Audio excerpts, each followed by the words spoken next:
자, 오늘은 조선일보 이한우 문화부장님을 초청해서, 대학년이 번역에 이르는 길이라고 하는 주제의 강연을 듣도록 하겠습니다. 많은 학생들이 언론 쪽에서 연사로 오시는 분이 많지 않아서, 조선일보라든지, 문화부가 도대체 뭐 하는 곳이냐, 이런 거에 관심이 있을 분도 있을 텐데, 이한우 부장님은 언론인이기 이전에 한국에서 가장 왕성하게 인문학 저술을 하시는 인문학 작가이기도 하신데요. 최근에 낸 왕비의 하루는 꽤 오랫동안 인문학 분야의 베스트셀러에 올라와 있었죠. 이한우 부장님 모시겠습니다.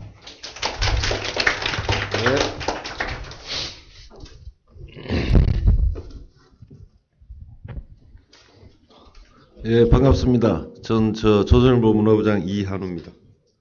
그냥 해도 되나? 근데 이게 신문사 부장이 와가지고 신문 얘기는 안 하고 딴짓한 거, 회사 다니면서 딴짓한 얘기를 오늘 하게 됐어요. 딴짓한 얘기를 하는데 토론할 때는 신문사에 관한 걸 이제 물어보셔도 좋습니다.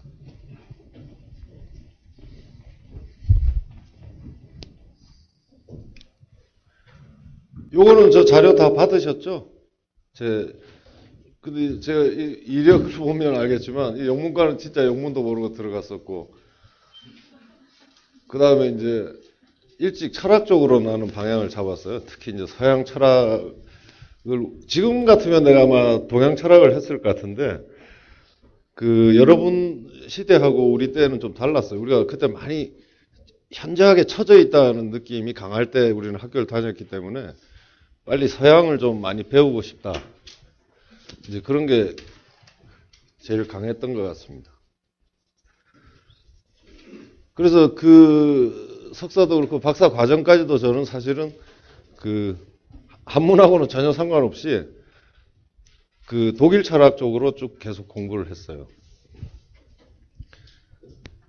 그리고 제가 이상하게 번역하고 이거 일부러 써놨는데, 군대를 갔는데 운 좋게 번역병으로 2년 동안 제가 있었어요. 군사용 번역하는 거. 그래서 번역 자체에 대해서 제가 좀 새롭게 눈뜰 기회가 있었습니다. 무슨 얘기냐면, 분명히 그 전에 영어나 독일어를 번역을 했지만 철학책을 번역할 때하고 굉장히 쉬운 문장인데 이 군사용어는 완전히 다릅니다. 그래서 그때 제가 이게 번역이라는 게 단순히 언어의 문제가 아니고 한 언어와 한 언어를 정말 제대로 이렇게 연결하는, 그리고 이제 그 언어라는 것도 철학 용어, 한국말에도 철학 용어가 있고 또 군사 용어가 따로 있는 거예요. 그러니까 영어에도 똑같은 일이 있겠죠, 그죠? 근데 영어에 있는 군사 용어를 철학 용어로 옮겨놓으면 어떻게 되겠어요? 그런 거를 제가 이제 처음 그때 경험을 했어. 이게 번역이라는 게 이런 거구나 하는 거를. 그 다음에 또 재밌게 첫 직장에 저는 중앙일보 뉴스위크에서 1년을 있었습니다. 이제 뉴스위크라는 거는 뭐 여러분 다 아시는 대로 영어판이죠. 영어판인데 또 장르가 뭡니까? 이번에는 학술도 아니고 밀리터리도 아니고 언론 용어를 또 배워야 되는 거예요. 그러니까 번역이 완전히 같은 언어인데도 그 분야를 모르면 번역을 못하는 거는 너무나 당연합니다. 제가 이제 한 가지 예를 들면, 군대에 있을 때 처음 가가지고 번역을 하라고 주는데 너무 쉬운 거예요, 보니까. 지금도 제가 기억이 나는 게 이거예요. The unit strikes 이렇게 돼 있어요. 뭘까요?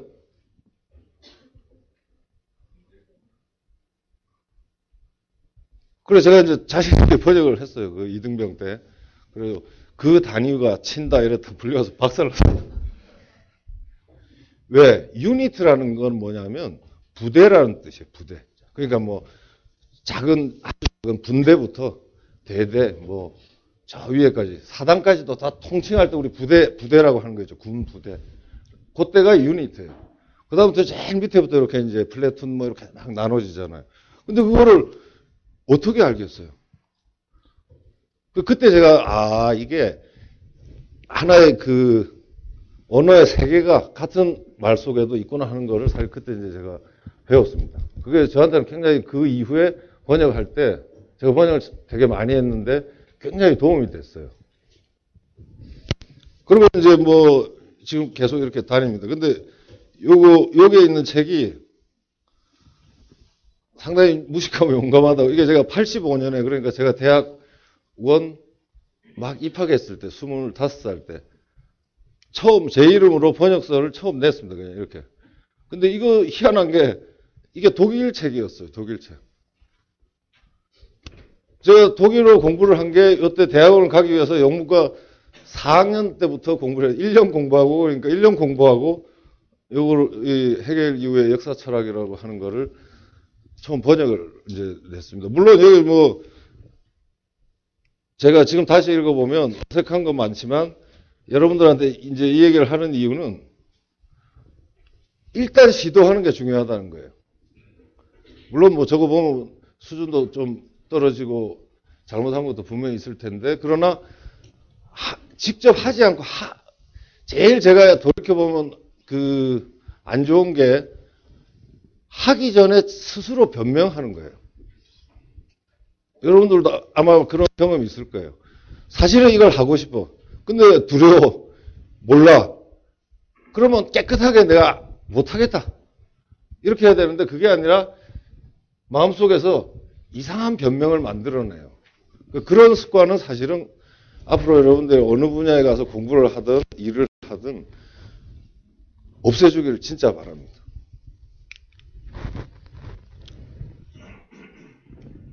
그 다음에 이게 이제 특이하게 사병으로 갔는데 다행히 번역실이었기 때문에 제가 계급 때마다 하나씩 번역을 했어요. 그래서 4권을 이제 이등병부터 해가지고 병장 때까지 제가 4권을 번역을 이제 했는데 사실은 여기 나온 것처럼 이제 그때는 제가 형편도 안 되고 해서 유학을 갈 형편은 안 됐기 때문에 공부를 대신 이 번역하는 걸 통해서 이 소위 말해서 그 학문 세계의 싱킹을 좀 내 스스로 체화해야 되겠다는 목표를 사실은 갖고 있었습니다. 그때. 그래서 이제 주로 대부분 책들이 이런 겁니다. 고리타분하죠, 그죠? 역사의 의미, 뭐 형이상학, 해석학이란 무엇인가, 해석학적 상상력 이런 건데 특히 이 책은 지금도 사실은 해마다 1000권 이상 팔립니다. 그리고 여러분들이 인문학적 사고를 할 때 인문학적 사고 제가 볼 때는 지금도 인문학적 사고에 제일 중요한 게 바로 이 해석학적 사고입니다. 왜 이게 해석학적 사고가 중요하냐면 크게 보면 이제 우리가 생각하는 실증적인 방법이라는 게 있어요. 방법론으로 보면 여러분들이 주로 이제 지금 그런 쪽으로 많이 돼 있다고 저는 생각을 하는데 그거는 말 그대로 부분은 부분으로 존재하고 부분은 단계 그냥 쭉 합치면 전체가 되는 거예요. 우리가 경험론이라고도 부르는 방법론이 이제 하나가 있고 두 번째가 이제 우리가 학교 다닐 때 유행을 했던 변증법이라는 게 있어요. 그게 뭐 소위 정반합이라고 하는 이제 이런 방식인데 그런 맥락에서 사실은 이제 해석학이라는 건 뭐냐면 부분과 전체가 서로 이 연결이 돼 있다는 겁니다.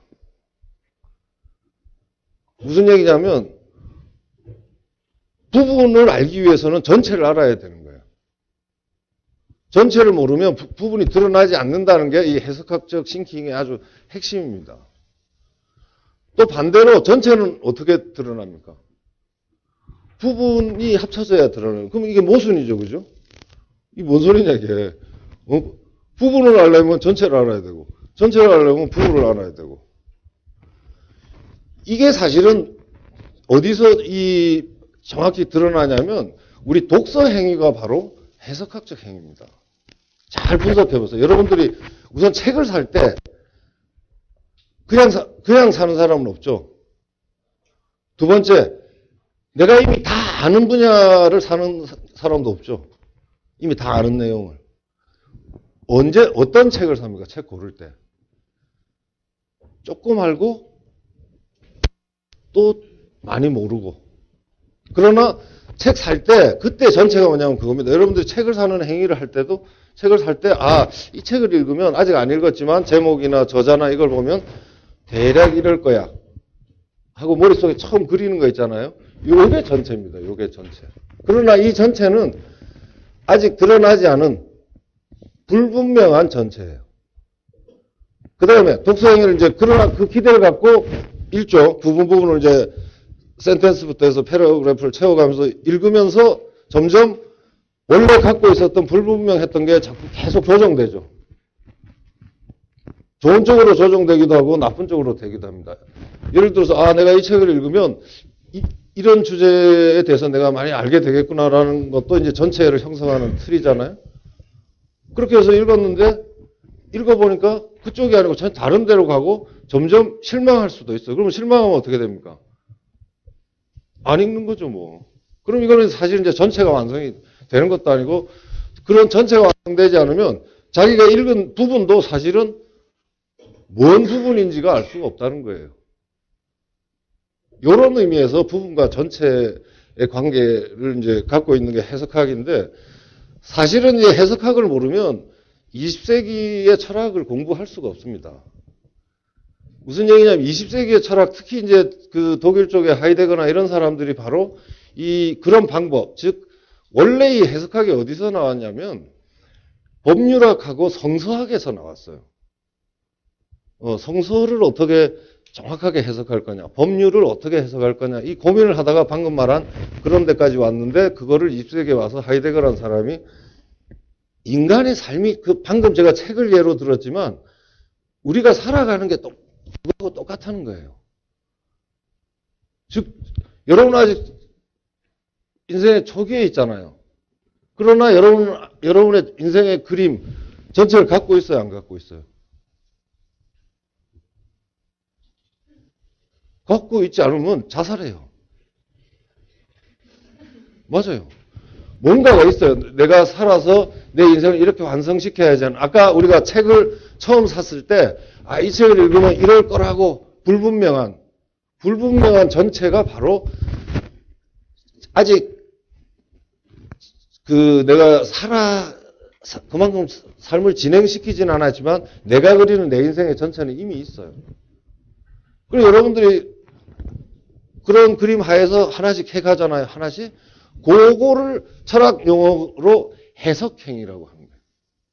그냥 이렇게 고등학교 때 이렇게 영어책 옮기고 하는 게 해석이 아니고, 여러분들이, 내가 뭐가 되고 싶다. 그렇기 때문에 어느 학교에 진학을 하고, 거기에 가는 게 바로 자기 스스로 내 인생을 그쪽으로 해석한 거예요, 이제. 이런 식으로 되면서 이 해석학이라는 게 법학이나 신학의 방법론으로 머물지 않고 철학으로 들어와서 20세기에 엄청나게 폭발적인 영향력을 행사한 겁니다. 그래서 20세기 철학을 이해할 때 이 해석학적 사고를 모르는 상태로 이 책 저 책 봐봤자 사실은 겉도는 겁니다. 이 하이데거라는 사람, 특히 이 하이데거 때문에 포스트 모던이 생겨났거든요. 그러니까 포스트 모던은 여러분들이 분명히 한번 거쳐가야 돼요. 그런데 포스트 모던을 정확하게 하려면 하이데거를 알아야 되고, 하이데거의 아주 핵심에 방금 말한 이 해석학이 들어있습니다. 그래서 저는 이 책을 번역한 거는 지금 생각해도 제 그거에서 굉장히 지금도 제가 프라이드로 생각을 하고, 어디 가서 지금도 누가 그럽니다. 이렇게. 혹시 해석학 번역하신 그 이한우 맞냐고. 그래서 내가 맞다고. 지금도 따라다닙니다. 이게 벌써 한 20년 또 더 됐죠. 그죠? 이것도 이제 제가 88년 무렵에 했으니까 25년 됐습니다.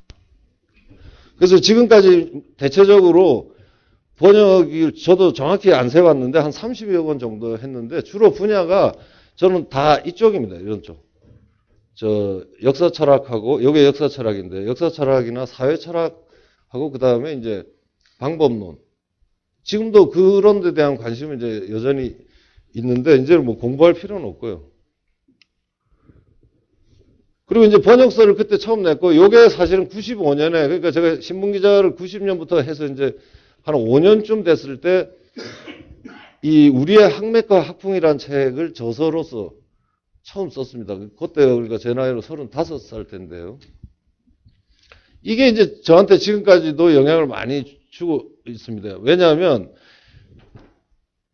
이 학술 기자로 제가 이제 문화일보에서 3년 있고 조선일보 가서 한 1년 반쯤 됐을 때인데 이 뭐 앞에 우리 조몽원 교수님 계시지만 문제의식을 이제 공유하니까 사실은 우리가 학교 다닐 때 교수님들이 황당했어요.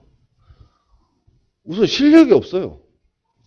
너무 실력이 없어요. 실력 없는 그 선생님이나 교수를 보는 이 학생들의 고통은 진짜 여러분들이 더 잘 아실 거예요.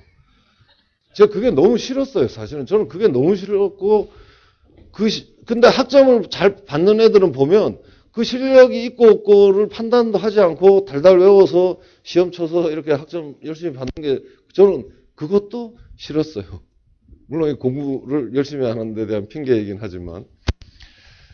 그래서 이제 이런저런 그 문제의식을 갖고 있다가 제가 마침 뭐 원래 원했던 건 아닌데 제가 기자가 되고 싶었던 생각은 단 한순간도 없었습니다. 저는 그냥 아무 생각 없이 그때는 내 인생을 그렇게 해석했어요. 그냥 전체를 나 그냥 철학 교수가 돼서 재밌게 살다 가자. 뭐 이런 정도인데 어떻게 하다 기자가 돼서 이제 요 분야를 학술 담당을 하면서 기왕 하게 된 거, 그리고 기왕 내가 이 공부에 대해서 관심이 있기 때문에, 방법론에 관심이 있기 때문에, 우리 학계의 현실을 한번 보자 이래가지고, 동양 철학, 서양 철학, 법학, 정치학, 사회학을 해방 이후부터 그 시점까지, 그때 한 50년 될 때입니다. 한 50년 되는 동안, 사람은 정확히 누가 있었고 어떤 학자가 있었고 그 사람들 학교 어디 나왔고 책 뭐 썼고 수준이 어느 정도 되고 이거를 처음으로 제가 들여다봤어요. 그래서 저는 전혀 그 전에 본 적이 없던 법학책을 보게 됐어요. 고시 공부와 전혀 관계없이 막 민법 총칙 뭐 이런 뭐 서울 법대 교수들이 쓴 책을 보다가 굉장히 충격적인 결과를 알게 됐습니다. 그게 뭐냐면 혹시 법학책 보신 분들 있을지 모르겠는데 그 법학책 보면 지금은 좀 바뀐 것 같아요. 제가 막 하도 난리를 쳐서 무슨 조문이 있고 이제 그거에 대한 풀이가 이렇게 있는데 그 밑에 보면 다수설, 소수설, 유력설 이렇게 돼 있어요. 근데 이게 이상하잖아요. 우리나라에 학자가 없는데 설이 어디서 나옵니까? 예를 들어서 A라는 그 법 조문이 있으면 그 조문을 이렇게 해석하자는 사람이 누구 다수고 아니다, 그건 아니다, 이쪽으로 해석해야 된다는 사람이 교수가 몇 명인데 이 사람은 소수고 이러면 이렇게 되는데 전혀 우리는 공부를 하는 사람이 없는데 다수설, 소수설이 있는 거예요. 그래서 제가 그걸 계속 취재를 하고 알아보고 한 결과 일본 거를 베낀 거예요. 그러니까 베끼다 보니까 일본 사람 이름을 쓸 수가 없으니까 이거를 지지하는 일본의 뭐 야마다 교수부터 해가지고 등등 해서 한 10여 명 이름이 딱 있고 그 다음에 한 대여섯 명 있고 요 학설은 2명이 지지했다 이러면 이제 10여 명 되는 거는 다수설, 대여섯 명이면 유력설, 한두 명이면 두세 명이면 소수설. 이게 우리 현실이었어요. 뭐 그 충격은 이루 말할 수가 없었어요. 그래서 제가 이때 이제 다른 분야가 그러나 조금씩 들쭉날쭉하긴 하지만 대체적으로 그 시점에서는 굉장히 비슷했습니다. 그래서 이제 그런 데 대한 실망도 있었고요. 그러나 이제 또 한편으로는 이 작업을 하면서 제가 어찌됐든 제가 아까 말씀드린 것처럼 너무 이거 현대 쪽으로 모더니티 문제에만 집중하지 말고 이게 공부가 제대로 가려면 반드시 이 두 개가 공존을 해야 된다라는 의식을 갖게 됐습니다. 그래서 혹시 도서관에 보면 이 책이 있을 텐데 이 책에 서문에 보시면 제가 이 전통과 현대가 왜 늘 두 다리가 돼야 되는가 하는 거를 써놓은 게 있습니다. 그래서 저한테는 요게 이제 제가 가야 할 방향, 그리고 이제 요게 어떻게 보면 저널리즘하고 아카데미즘이 만나는 지점이 되겠더라고요. 그러니까 저는 이제 학술 쪽을 좀 더 관심이 있으니까 그거하고 신문 기자하고 두 개를 합쳐서. 그래서 이제 제가 이제 제 영역을 사실은 그때부터 만든 겁니다. 그래서 제가 95년 6년 무렵에 제가 별명이 표절 킬러였어요. 그래가지고 서울법대 교수들이 공포에 떨었어요. 왜냐면 다 그랬기 때문에 이미 다 제가 확인을 한 상태에서 들어갔어요. 그래서 몇몇 교수가 옷을 벗었습니다. 저 때문에. 그리고 한 사람은 이렇게 이제 식물 교수라고 해가지고 학생들 강의 다 뺏기고 그냥 강의 안 하고 그냥 얼마 전에 정년으로 나오셨더라고요. 이게 참 마음은 되게 아픕니다. 그거를 보는 제 마음은 되게 아프지만 우리 학계의 수준이 그렇다는 거, 그리고 그거에 대한 전혀 이렇게 공적인 문제 제기가 없었다는 것에 대해서 제가 하여튼 상당히 분노를 갖고 있었고, 지금도 갖고 있지만 많이 좋아진 것 같아요. 분명히 확실히 이제 지금 여러분들이 만나는 교수님들은 그런 수준은 아닙니다. 그 다음에 요거는 이제 제가 저한테 왜 이제 굉장히 중요한 적이 됐습니다. 그럼 무슨 얘기냐면, 두 가지 점인데요. 하나는 예를 들어서 여러분 이승만 하면 별로 우리 인상이 안 좋죠. 그죠? 학교에서도 그렇고. 사실 우리 때는 더 안 좋았습니다. 우리 때는 뭐 훨씬 이승만에 대해서 대학교 다닐 때 특히 부정적으로 배웠기 때문에 이제 안 좋았고. 근데 제가 이제 95년에 우리 회사에서 아주 대선배님이시죠. 그분이 이제 이러면 안 된다. 자기 나라 대통령도 기리지 않는 나라가 잘 될 수가 없다. 정확하게 조명을 해서 비판할 건 비판하고 좋은 점은 정확하게 알아야 된다. 뭐 이런 취지로 이걸 하는데 우리 문화부에 서울대 국사학과 석사까지 한 사람이 있는데도 불구하고 그 사람이 절대로 못하겠다고 지사정신으로 버티는 바람에 이게 저한테 떨어졌어요. 이 작업이 1년 동안 하게 됐는데. 근데 저는 사실은 아까 쭉 보셔서 알지만 역사학 근처에 가본 적이 없어요. 그나마 조금 해본 거는 역사의 의미 번역하고 그냥 외국의 역사 이론만 조금 봤지 전혀 우리 역사에 대해서는 완전 맹탕이었어요. 근데 이제 그런 상황에서 이 이승만이라는 사람을 원 자료를 가지고 제가 처음부터 아주 기초적인 것부터 보게 됐습니다. 그 보면서 여기에 이 지금 사진이 좀 흐리긴 한데 이 사람이 이승만이에요. 여기가 교도소입니다. 여기 교도소. 한성 감옥이라고 지금 중앙일보가 있는 바로 그 자리에 이 당시에 교도소가 있었는데 이 사람이 그 안에서 학생들 데리고 영어를 가르쳐요. 영어를. 제가 깜짝 놀랐어요. 그리고 우리나라에서 사전을 제일 먼저 편찬한 사람이 누군지 아세요? 이승만이에요. 이승만이 이 감옥 안에서 A부터 F까지 처음 만든 거예요. 처음. 여러분 사전을 처음 만든다는 상황을 한번 상상해 보셨어요? 예를 들어서 다른 거 대부분 뭐 베낀다고요. 막 일본 거 베끼고. 근데 그때는 뭐 영어 자체가 우리말하고 어떻게 연결될지를 사실 모르는 상황이었거든요. 그러니까 그 시점에 벌써 이승만이라는 사람의 이 지적인 수준이라는 게 거의 따라갈 사람이 아무도 없는 수준이더라고요. 그게 저한테는 개인적으로 아까 말씀드린 것처럼 특히 저는 아마 번역을 해봐서 이 사전을 만든 거의 의미가 특히 저한테는 굉장히 충격적이었습니다. 우리나라에서 세계 일주를 제일 처음 한 사람이 누구일 것 같습니까? 지구를 완전히 한 바퀴 딱 처음 돈 사람.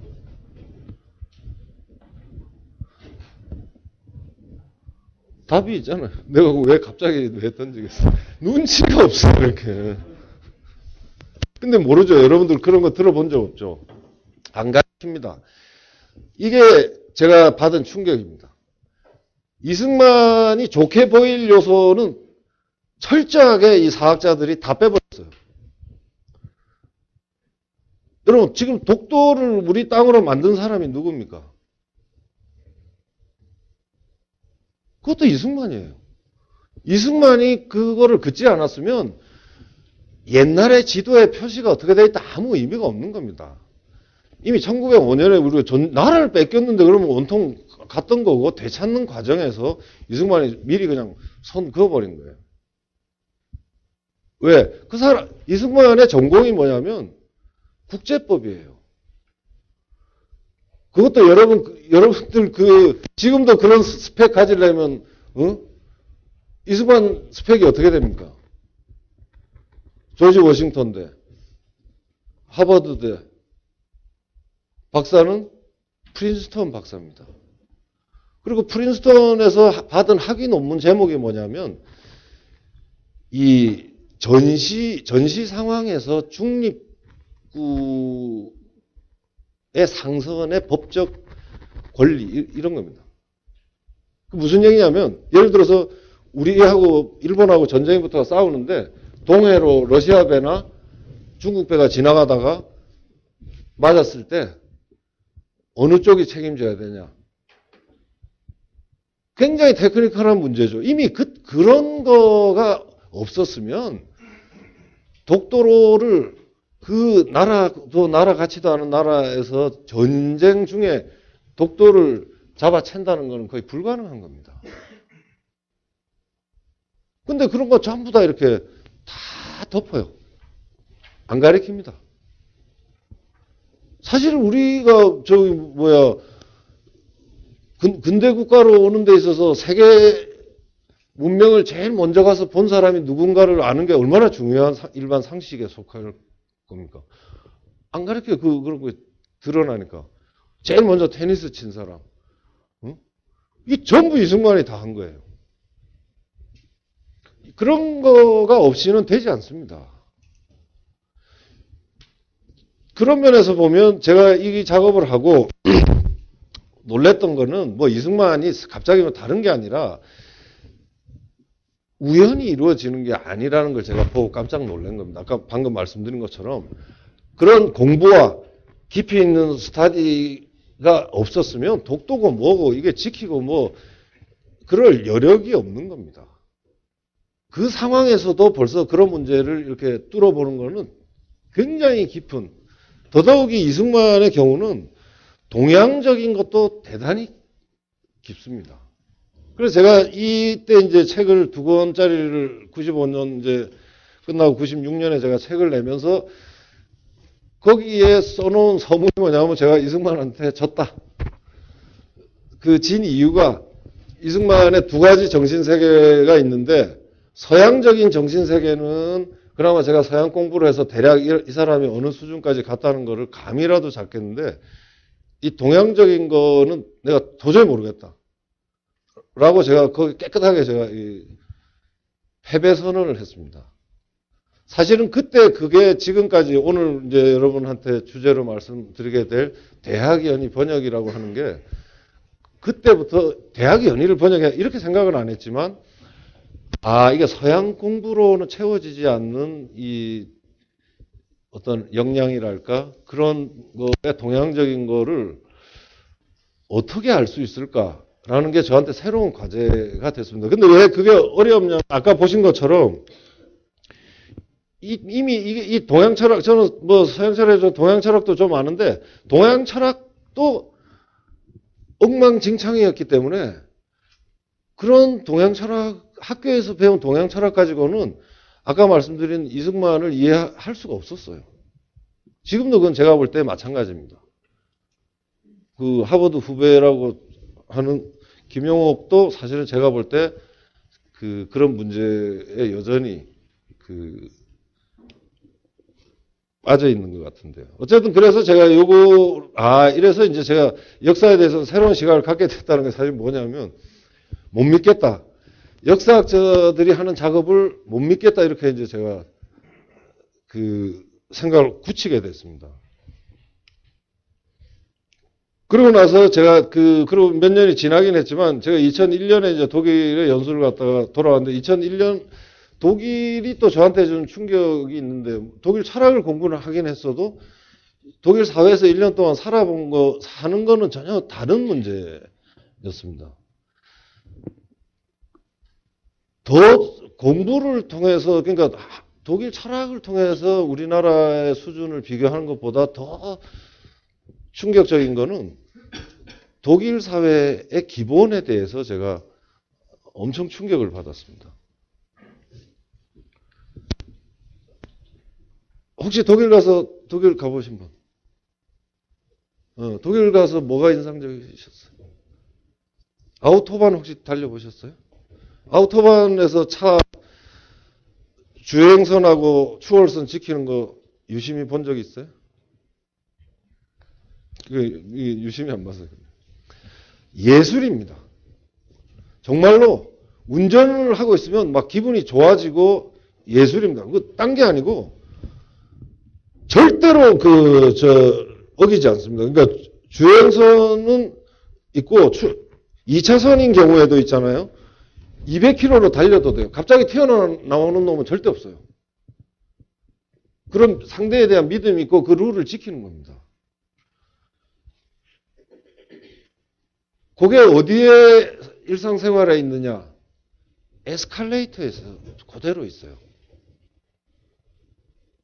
독일에서 에스컬레이터 탈 때 우리처럼 이렇게 왼쪽에 멍하니 서 있으면 박살납니다. 그냥 두지 않아요. 막 지랄합니다. 근데 그게 맞는 거예요. 오른쪽에 서라 이거예요. 우리는 또 뭐 일부 지금 하죠. 그죠? 에스컬레이터 보면 그냥 가만 서 있는 사람은 오른쪽에 서 있고 가는 사람은 왼쪽으로 가는 거예요. 그래서 그때 이제 취재도 계획이 있고 해서 이제 기초 질서 문제 때문에 제가 취재를 했더니 깜짝 놀랐어요. 그게 독일 사람은 무조건 입에 외워야 되는 경구가 있어요. 그게 뭐냐면 오른쪽은 서고 레이츠 스탠 왼쪽은 간다. 링스캔. 그냥 이거예요. 무슨 대단한 교육이 아니라 그거를 그냥 오른쪽은 서고 막 가면 천천히 갈 사람은 오른쪽에 가고 빨리 급한 사람은 왼쪽에 가라.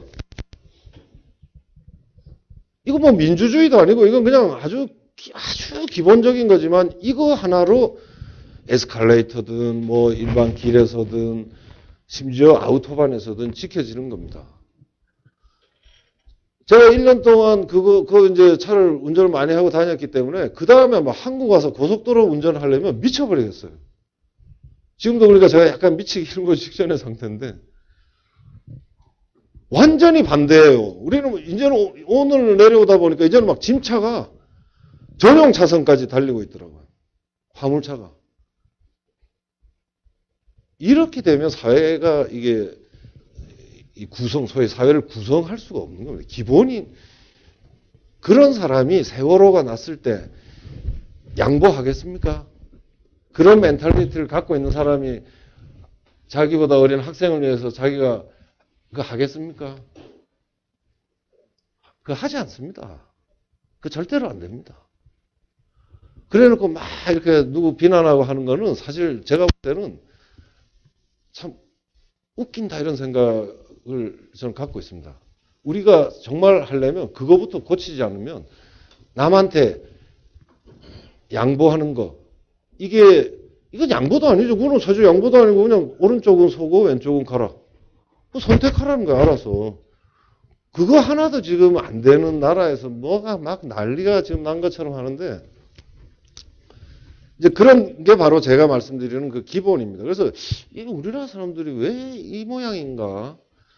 이게 또 저한테 새로 이제 숙제가 됐습니다.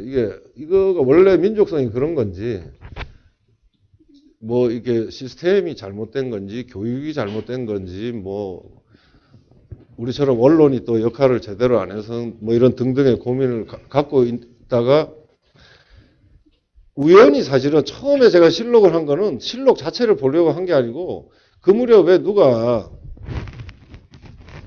그 이승만 아까 말씀드린 그 이승만 책을 보고 자기가 출판사 사장인데 우연히 그걸 읽었더니 너무 재밌고 몰랐던 게 있어서 굉장히 자기 충격적이니까 그렇게 재밌는 그 학자들 말고 좀 재밌게 당신이 다른 거 말고 이 세종실록을 좀 읽고 책으로 좀 정리를 해달라고 이거 동방미디어라는 데서 나온 건데요. 근데 사실 뭐 제가 역사를 아까 말씀드렸지만 한 적도 없고 뭐 아마 안 했을 텐데 돈 때문에 제가 이거를 했어요. 아 정말입니다 여러분들. 여러분 왜 웃어요? 돈 때문에 사람이 하는 건데. 아니 딴 게 아니고 그 무슨 현금이 아니고 실록 어찌됐든 갖고 싶어서 그때 막 번역이 됐지 않습니까? 번역이 되고 그게 전산화 작업이 끝나고 그 다음에 CD롬으로 됐는데 그 CD롬이 600만 원이었어요 그때. 그러니까 사실은 600만 원을 주겠다는 얘기잖아요. 거기에 제가 그냥 해가지고 아 알았다 그래. 왜냐하면 이 회사가 동방미디어라는 회사가 바로 그 CD롬 작업을 했던 그 회사에서 만든 그 출판사입니다. 지금 망했는데. 그 사람은 망했어요. 그 작업을 하신 분은 망했지만 그거가 준 그 혜택은요. 이루 말할 수가 없습니다.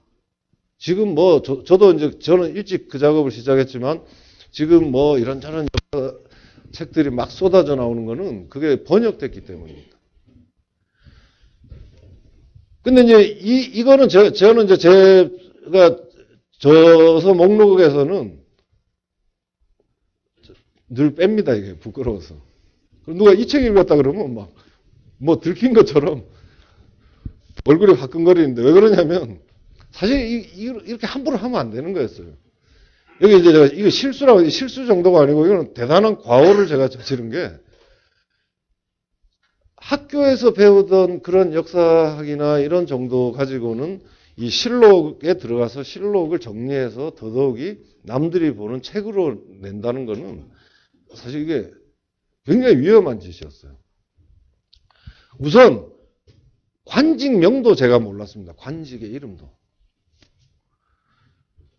이 실록이라는 거는 기본적으로 이 국가 공식 기록이기 때문에 거기에 막 온갖 벼슬 이름이 나오는데 뭐 벼슬을 줬다 뺐고 이러면 그 벼슬 이름을 알아야 사실은 그 행위가 어느 정도 되는지를 아는데 벼슬이 뭔지도 모르는데 아 뭘 줬네 뭐 알 수가 없는 거예요.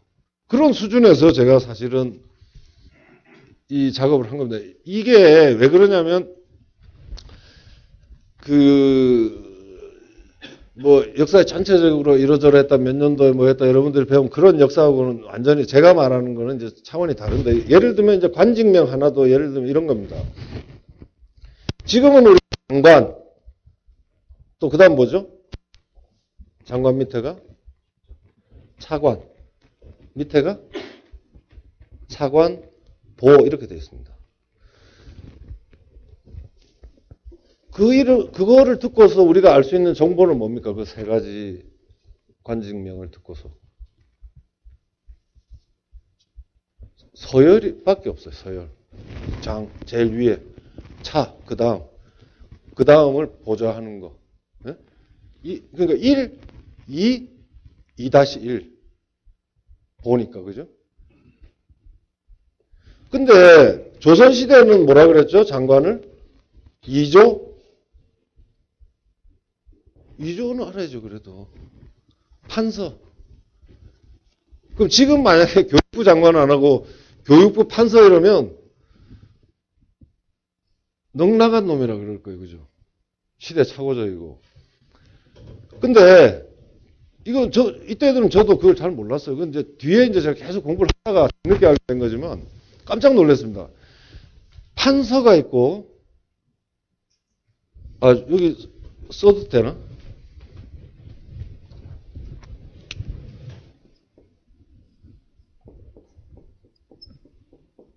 판서가 있고 그 밑에가 판서 다음이 뭔지 혹시 아십니까?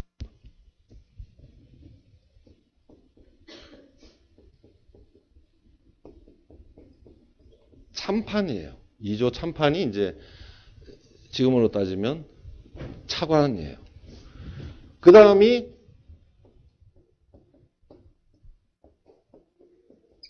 참의가 됩니다.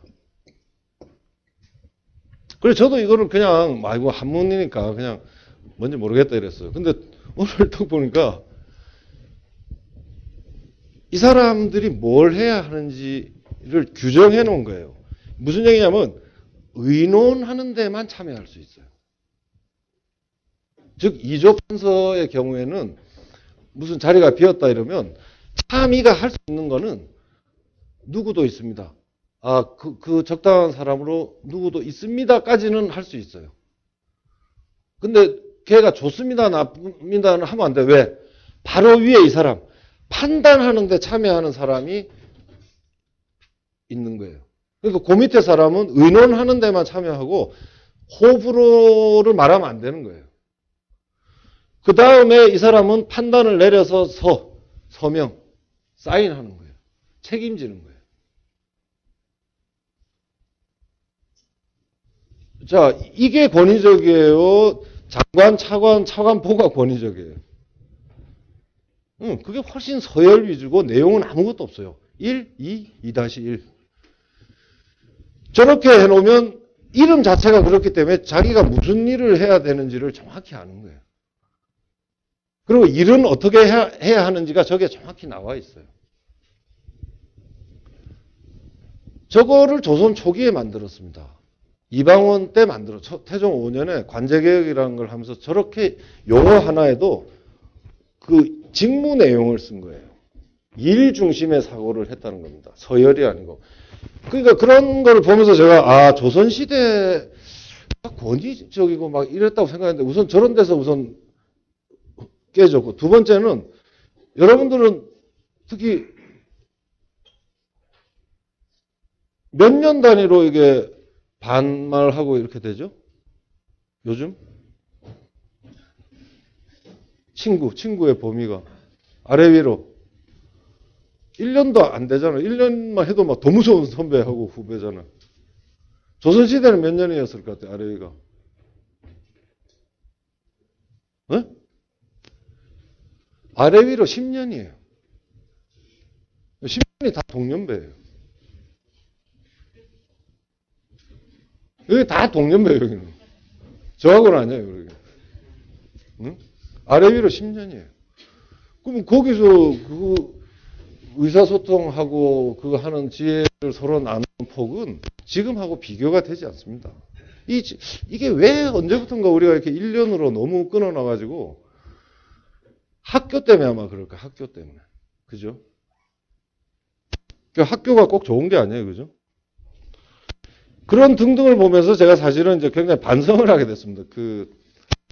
내가 옛날 사람들을 너무 깔보았다. 우습게 알고 별로 그 사람들은 배울 게 없는 사람 이렇게 했는데 상황은 우리보다 물질적인 조건은 안 좋았을지 모르지만 그 사람들이 일을 하고 어떤 거를 만들고 하는 데 있어서 그 철저한 태도가 오히려 조선시대에는 있다는 거를 아까 제가 이제 왜 독일에서 본 그 기본, 철저함 이런 게 오히려 우리한테 잘 찾으면 우리한테도 있는데 그런 부분들을 우리 쪽에서 역사하는 사람들이 정확히 봐야 할 지점들을 못 봄으로써 일어난 거지 우리가 못 봐놓고는 우리 조상들은 없었다라고 결론 내리는 짓은 하면 안 되겠다라는 생각을 제가 아주 지금도 뭐 갖고 있습니다. 그래서 점점 제가 이게 우리 조상들을 좀 다시 봐야 되겠다 하는 생각을 하게 됐습니다. 그래서 아까 이제 이게 2001년에 시작을 해서 2003년에 제가 처음 책을 냈는데 그 이후에 이제 제가 아주 태조실록부터 갖다 놓고 공부를 다시 했습니다. 그러니까 아까 말씀드린 것처럼 해석학적으로 말하면 완전히 맹탕은 아니고 실패한 거이긴 하지만 이 세종을 통해서 실록이 대충 어떤가 하는 걸 이제 알고서 다시 들어간 거예요. 다시 들어갈 때는 그렇게 함부로 안 들어가고 이제 진짜 조심조심 하면서 들어갔습니다. 그래서 이게 2007년에 작업이 끝이 났습니다. 그래서 이게 이제 태조, 요 지금 책 순서가 바뀌어 있는데 태조, 빨간 게 태종, 요 녹색이 세종, 그 다음에 파란 게 성종, 선조, 보라색의 선조, 숙종, 정조입니다. 특히 이제 이게 제가 이 두 책 때문에 욕을 많이 먹었습니다. 이 선조를 긍정적으로 얘기했다가 욕을 많이 먹었고, 정조를 비판했다가 또 욕을 많이 먹었습니다. 제가 볼 때 정조는 진짜로 두 번 다시 있어서는 안 되는 임금입니다. 요새 조금씩 바뀌고 있는 것 같아요. 요새 보니까 이제 조금씩 정조에 대해서 학계에서도 이제 비판적인 논의를 하는데, 저는 실록을 다 봤지 않습니까? 제가 무슨 특별한 사관을 갖고 하는 게 아니고 저는 그냥 시작해서부터 끝까지 7년 내내 해가지고 실록 전체를 보고 하는 얘기거든요. 실록 안에서. 우리 학계에서는 그게 아니고 그냥 여기저기서 전해져 오던 것들 가지고 취사 선택을 하는 거예요. 자기 마음대로. 예를 들어서 제가 이제 선조 때문에 욕을 많이 먹었는데 제가 실록을 봤더니 우리가 아는 것보다는 물론 뭐 엄청나게 뛰어난 임금은 아니지만 선조가 대단한 임금이더라고요. 예를 들어서 우리 10만 양병설을 누가 제정했죠? 근데 요새 안 가르치죠. 저 때문에 없어졌어요. 제가 문제 제기를 해가지고 학계에서 확인이 돼가지고 10만 양병설은 선조가 한 거로 이렇게 밝혀지면서 이제는 10만 양병설 없어져. 여러분 검색해 보면 이한우 10만 양병설 하면 거기에 나옵니다. 아니 왜 그러냐면 여러분 보세요. 실록을 보면 호조 판서를 하고 있던 율곡을 불러요. 선조가. 그래서 그 하는 워딩이 그대로 뭐냐면 야, 이 우리나라 국력이 이게 지금 고려만도 못하다 이렇게 얘기를 합니다. 이때 고려만도 못하다는 게 무슨 말이냐면 고려 말에 홍건적이 쳐들어왔을 때 공민왕이 안동으로 도망갔다가 반격을 해서 고려를 되찾을 때 동원한 병력이 20만입니다. 그래서 10만이라는 숫자가 나온 건 아니고 그 10만이란 말도 고려만도 못하다 이렇게 말을 하면서 이제 지시를 하니까 이 율곡이 아니 나는 저기 병조 판서가 아니고 호조 판서인데 왜 저한테 병력 얘기를 하십니까?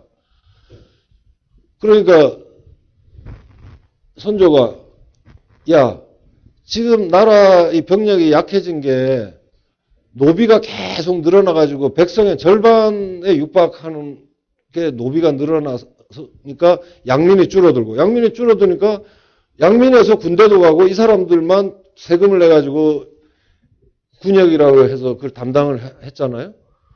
그러니까 양민이 줄어드니까 이게 이 군사력이 약화되어 있는 거니까 우선 이걸 근본적으로 해결을 하려면 세금 제도를 손을 거쳐서 양민을 늘린 다음에 해야 되는 거 아니냐. 이러니까 그때서 알아듣고, 아이고, 예, 알겠습니다. 이제 이래가지고, 보고서를 이제 한 열흘 있다가 올린 게 뭐 이렇게 하고 저렇게 하고 뭐 하면은 한 10년이 지나면 그 병력을 고려 때의 절반쯤 할 수 있을 것 같습니다. 이렇게 보고가 올라왔어요. 요거예요. 이 실록에 있는 게. 그러니까, 그전에는 아무도 실록도 안 본 거예요. 우리나라에서 실록 다 본 사람이 몇 명 같아요? 한 몇 명쯤 있을까요? 20세기 통틀어가지고. 제가 알기로 저 포함해서 4사람입니다. 한 명이 임꺽정, 소설 임꺽정 쓴 일제 때 홍명희. 홍명희는 한문으로 다 봤어요. 그렇기 때문에 그 소설이 임꺽정이라는 소설이 굉장히 리얼하고 사실하고도 부합이 되면서도 이 저게 있는 거 뭐랄까 현실적인 상상력이 같이 가미가 되는 겁니다. 그 다음에 지금 이제 서울대학교 교수로 계신 송기호 교수님. 송기호 교수님이 다 보셨더라고요. 저보다 좀 늦게. 그래가지고 제가 이제 한 7년 걸린 셈이거든요. 한 6년 반, 7년 걸렸는데 제가 물어봤어요. 선생님 얼마나 걸리셨어요? 이랬더니 7년 걸렸대요. 그 다음에 이제 요즘 그 만화로 하는 한겨레 신문에서 그림 그리다가 만화 쪽으로 돌아서 한 박시백 씨가 그러니까 실록을 다 읽었어요. 그러니까 박시백 씨도 그래서 실록을 봤기 때문에 선조에 대해서 우리가 흔히 알고 있는 것처럼 그렇게 막 그릴 수가 없습니다. 그만큼 실제 기록하고 우리가 학교에서 배우는 거는 굉장한 지금 괴리가 있습니다. 그러니까 여러분들이 학교에서 배운 거니까 뭐 어디서 책에 있는 거니까 절대로 그렇게 생각하면 안 됩니다. 제가 오늘 사실 그 얘기를 여러분들한테 제일 해주고 싶은 게 바로 그거예요. 여러분한테 이렇게 이 전승되는 앞세대 학문이 그렇게 견고하지 않다는 거예요. 본인이 깨지 않으면 안 됩니다. 저는 막 깨는데도 지금 잘 안 깨져요. 근데 또 버티고 있어요 지금. 그래서 이때 그냥 제가 읽을 수는 없고 이때 그 실록을 읽으면서 초점을 맞춘 게 바로 교육과 리더십입니다. 제가 여기에 이 초점을 맞춘 이유는 아까 바로 말씀드린 이승만 때문에 제가 그렇게 하게 된 겁니다. 이게 리더가 큰 업적을 낼 때는 우연히 되는 게 아니고 그 사람이 깊이 공부하고 엄청난 스터디와 대비책을 갖고서 이루어지는 거라는 걸 알고 나서부터 그러면 어떤 교육을 받았을 때 그 사람이 임금이 돼서 권력을 행사할 때 어떤 리더십으로 하는지 연관관계를 이렇게 제가 추적을 한 셈이죠. 책은 6명만 냈지만 사실은 이거 싹 다 읽었기 때문에 대충 그 사람이 공부하는 방법, 심지어는 이런 것도 있습니다. 다독형이냐 정독형이냐 또 속독이냐 아주 느린 완독이냐 그게 그 사람의 그거에 아주 결정적입니다. 사실은 저도 그것 때문에 공부하는 방법을 좀 바꿨는데요. 그건 무슨 얘기냐면 아까 이제 했던 그 세종이 결국은 뭐 해보면 역시 제일 위대하죠. 정치가로서는 물론 태종이 대단하지만 그러나 어쨌든 백성들을 생각하고 자기 노력을 통해서 그 일개 서생이 임금이 돼가지고 임금으로서 역할을 하기 위해서 그 최선을 다한 임금은 세종이 최고인데 그렇다고 세종이 날 때부터 이런 사람이냐? 그게 아니고 이 사람은 철저하게 공부를 통해 만들어진 사람입니다. 스스로. 그게 저는 제일 저한테는 이 세종 하면 그게 제일 떠오르고 그렇기 때문에 항상 어디 가서 여러 아이템이 있지만 하나를 강의해달라 그러면 제일 먼저 세종을 강의하는 이유도 왜 그러냐면 보세요. 태종 같은 경우는 사실은 굉장히 천부적으로 타고난 사람입니다. 저런 경우는 사실 별로 배우기가 힘들어요. 그냥 보고 와, 이 사람 대단하다. 이러고 끝이 납니다. 근데 세종은 그런 걸 타고난 사람이 아니에요. 사실은 그냥 이렇게 보면 군주감이 아니에요. 근데 이 사람은 그거를 자기 거로 체화해서 특히 그냥 한 게 아니고 중국에 있는 예로부터 하던 중국에 있는 유학책이 사실은 그게 다 리더십 책이거든요. 그 리더십을 완전히 체화했습니다. 그 체화한 아주 대표적인 결과가 뭐냐면 여러분들 세종 글씨 본 적 없을 겁니다 아마. 다른 임금들은 글씨를 많이 남겼어요. 그림도 그리고. 근데 세종은 훈민정음을 창제했음에도 불구하고 글자가 하나도 없습니다. 글씨가. 그 왜 그런 줄 아세요?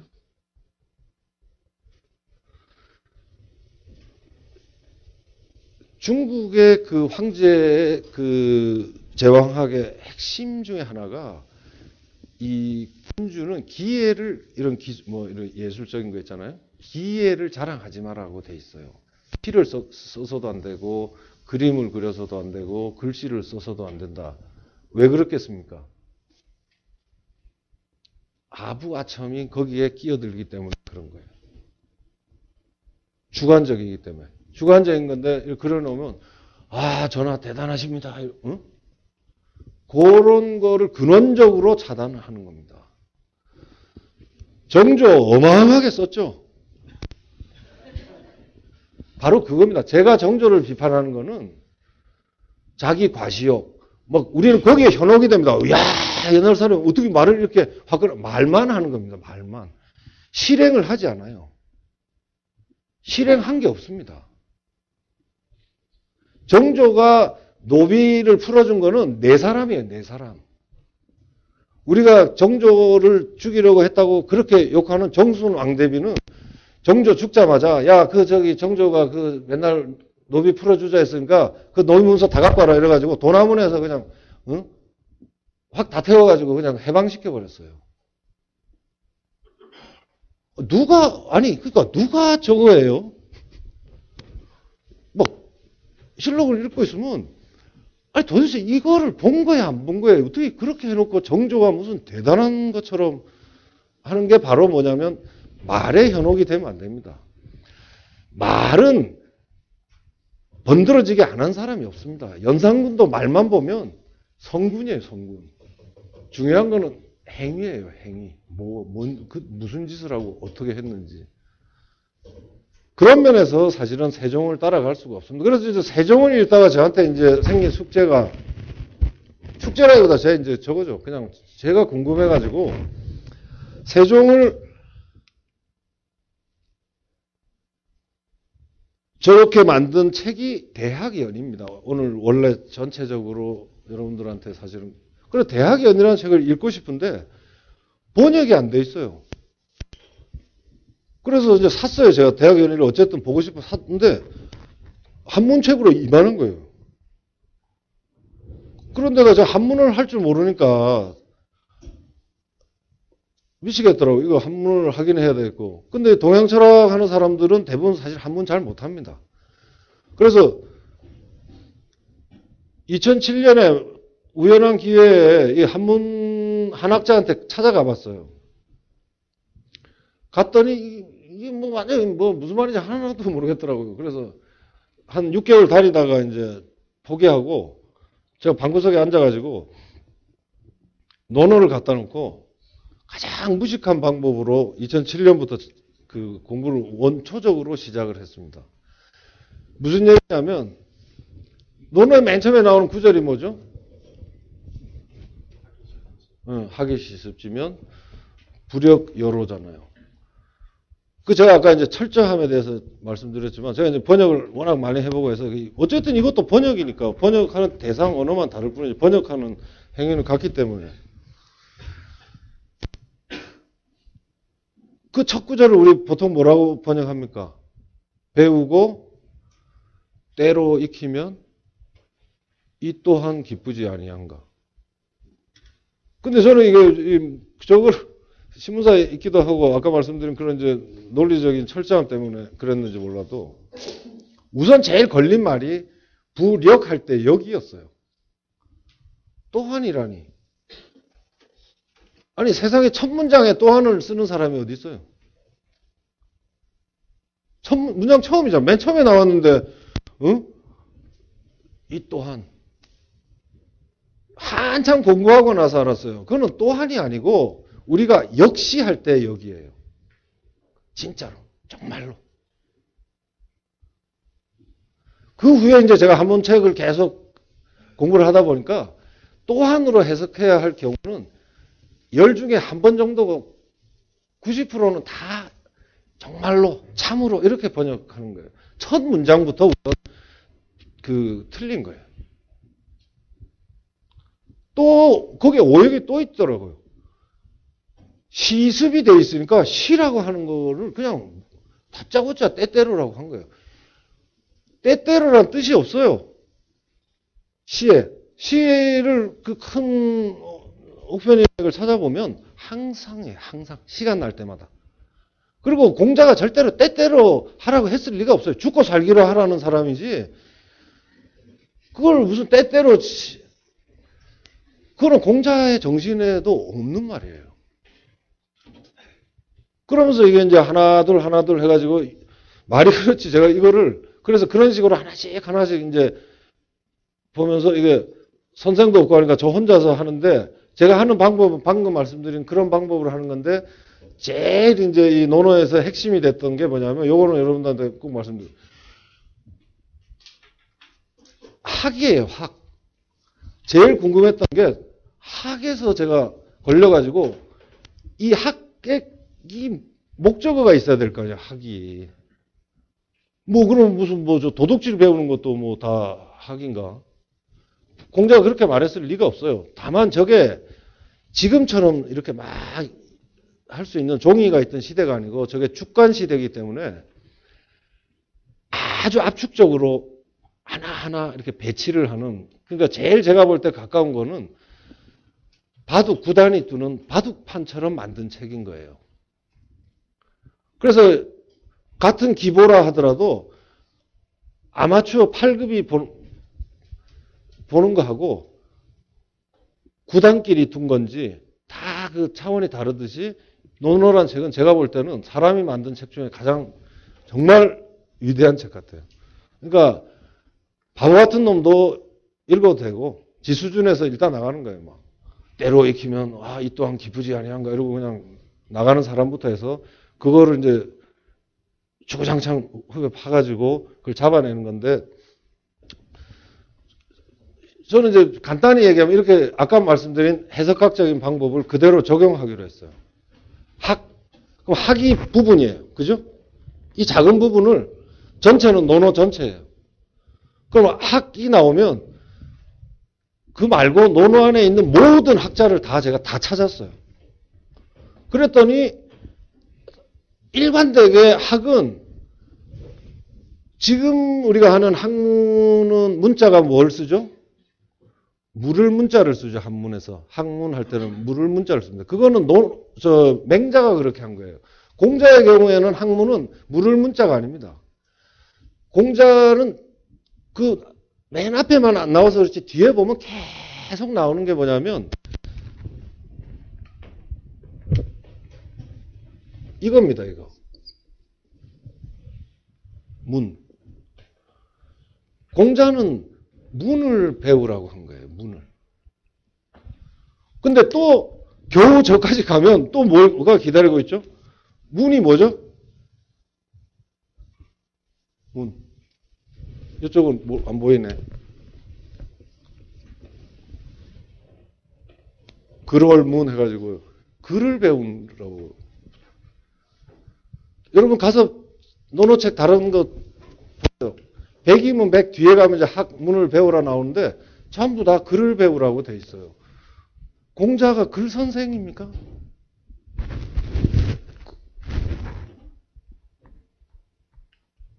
글 선생이 아니에요. 저는 이거의 번역어를 결국은 맨 마지막에 원고, 출판사의 원고를 넘기기 직전에 이 번역어를 찾았어요. 문은요,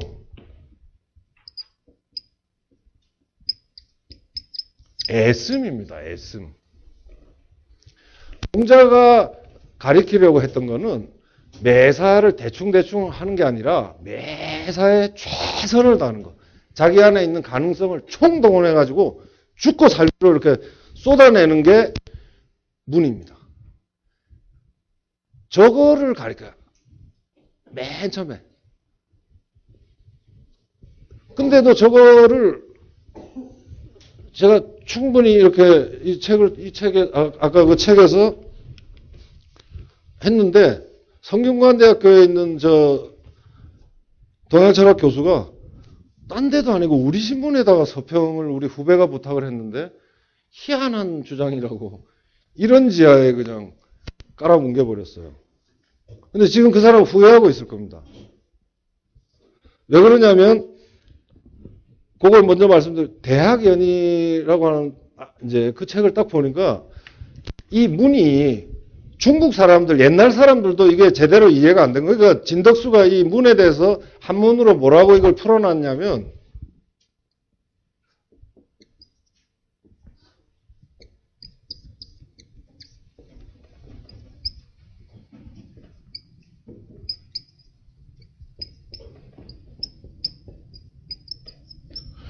영화지 발현이다라고 별도로 풀이를 해요.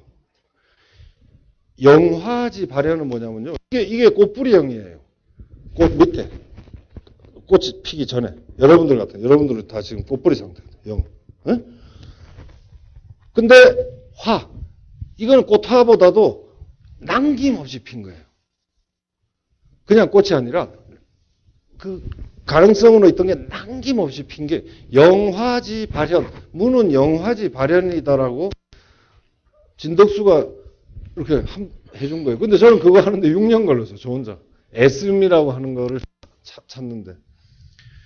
그 다음부터 이 한문에 대한 게 제가 눈이 좀 많이 이렇게 논어를 하면서 많이 훈련이 되고, 그 다음에 이제 계속 중용도 이제 논어로 풀었죠. 방금 말한 것처럼. 논어에 있는 개념으로 풀었죠. 그냥 풀면 알 수가 없어요. 우리나라 사람들이 지금 한문하는 사람들이 해놓은 것처럼 하면 무슨 뜻인지 알 수가 없습니다. 가장 전형적인 게 바로 중용입니다. 저하고 비슷한 시기에 김용옥 교수가 중용을 내서 제가 제 책에다가 2번 이렇게 점잖게 야단을 쳤는데, 중용이 뭐죠?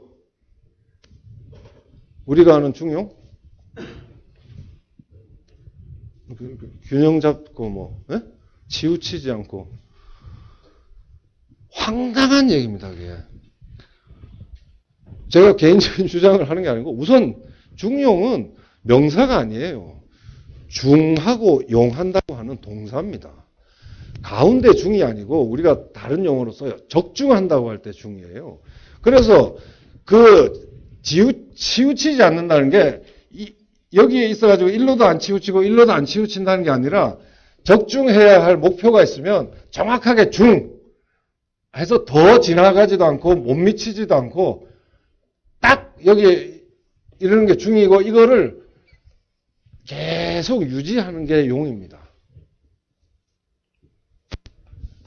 뭐를 공자가 말하고자 하는 거, 뭐 인이 됐든 방금 말씀드린 문, 매사에 애쓰고자 하는 바를 너무 지나쳐도 안 되고 딱 그 지점에 적중할 중이에요. 완전히 지금 그거 때문에 뭐 이 사람들 한문이 완전히 지금 우리가 아는 한문이 다 개판이 돼버린 거예요.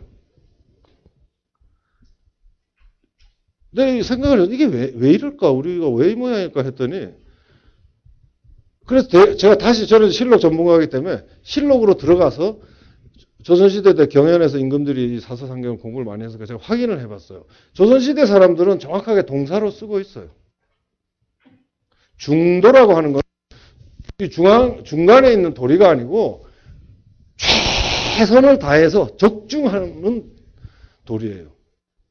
도리에 적중한다는 거예요. 가운데 있는 뭐가 아니고.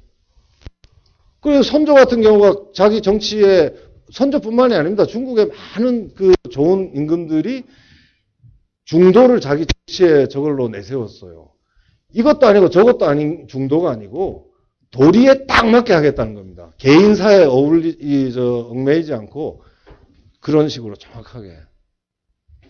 그 진덕수라는 사람의 한문은 워낙 많기 때문에 보면 그 우리가 잘못 알고 있는 거를 이런 식으로 짝짝 풀이해서 해놓은 게 너무 많은데, 예를 들면 이런 겁니다. 동양철학 혹시 보시면 천도 이런 거, 천리 이런 거 나옵니다. 하늘의 도리, 하늘에 이치하는 게 천도입니다. 진덕수가 딱 한 방으로 정리합니다. 이렇게 옆에 줄을 조그맣게 달아가지고 천은 비유다. 천은 비유라는 거예요. 지금 무슨 얘기냐면 하늘의 도리가 아니고 저 하늘처럼 저렇게 굳건하고 명명백백한 도리가 그만큼 하늘처럼 이렇게 튼튼하다는 얘기를 하는 거지, 변하지 않는. 하늘이 무슨 거에서 하늘의 도리를 가리킨다. 완전히 그런 헛소리도 그런 헛소리가 없는 거예요. 아니 하늘의 도리를 연구했으면 동양 철학에서 뭐 천문학이 나와야 될 거 아니에요. 그렇잖아요. 제가 그 뒤늦게 그런 것들을 통해서 막 특히 이제 이게 사물 물자 있잖아요. 우리 경물치지 할 때 경물치지 들어보셨죠? 물 했는데 물 이러면 또 뒤에 보면 진덕수가 조그맣게 물은 사다. 만지는 물건이 아니고 일사다. 일이라는 거예요. 물건일 때하고 일일 때는 완전히 다른 겁니다. 그런 기본적인 텍스트조차도 읽지 않고 막 그냥 대충 해놓으니까 지금 동양철학이라는 책을 지금 보면 제가 볼 땐 거의 읽어줄 책이 사실은 찾기가 힘듭니다. 김영옥 교수는 지금 비겁하게 다음에 대학을 내야 되는데 안 내고 있어요. 패닉 상태에 빠졌어요. 낼 수가 없어요. 이제 이 사람 안 거예요. 아, 야, 이 큰일 났다, 이거. 이거 제 자랑이 아닙니다. 이거는 원래 조선시대의 한문이 그랬던 거예요. 근데 조선이 망하면서 한문이 어떻게 됐습니까? 뚝 끊어졌어요. 뚝 끊어지고 이게 80년 가까이 오다가 하는 사람은 누구였어요? 좀 뭐한 얘기지만 저 밑에 그냥 가학으로 이렇게 서당 훈장 수준으로 떨어진 거예요. 그거를 제가 정확히 비유를 하면 어디 시골 단과반에서 성문 기본 영어 겨우 가리키는 선생이 갑자기 세상이 바뀌어 사람들이 막 읽고 싶어 하니까 막 로크 책도 번역하고 루소 책도 번역하고 막 지금 이렇게 된 거예요. 아니 정말이에요. 여러분들 그 현실을 정확히 보셔야 돼요. 다시 한번 유심히 보세요. 이거는 여러분들한테 철저함이 뭔가를 제가 구체적으로 말씀드린 겁니다. 철저함이 얼마나 지금 우리가 잘못되어 있냐면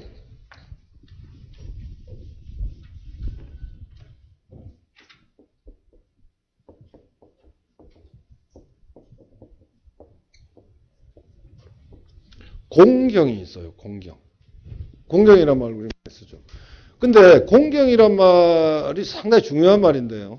우리는 이제 공경이란 말을 우리말로 쓰기 때문에 사실은 저 말이 얼마나 중요한지를 모릅니다. 우리는 번역을 하면 사람들이 번역해 놓은 걸 보면 그냥 공경이라고 하는 사람이 있고 아니면 공도 공경이라고 번역을 하고 경도 공경이라고 번역을 해요. 모르는 거예요. 이 차이를 모르는 거예요. 이거 전혀 다른 겁니다. 무슨 얘기냐면 공은 외적인 모습으로 공손한 거예요. 자세를 낮춘다거나 낮춰야 된다. 이거는 외적인 거고 이거는 경은 안에 있는 마음이에요. 그래서 이 공하고 경, 이 두 개는 옛날에 사람을 보는 아주 기본적인 잣대예요. 즉 가장 바람직한 게 뭐죠? 공과 경이 같이 있어야 돼요. 그 다음에 공만 있고 거기에 준하는 마음속에 삼가하는 마음, 조심하는 마음이 따라가지 않는 건 뭐가 됩니까? 아첨.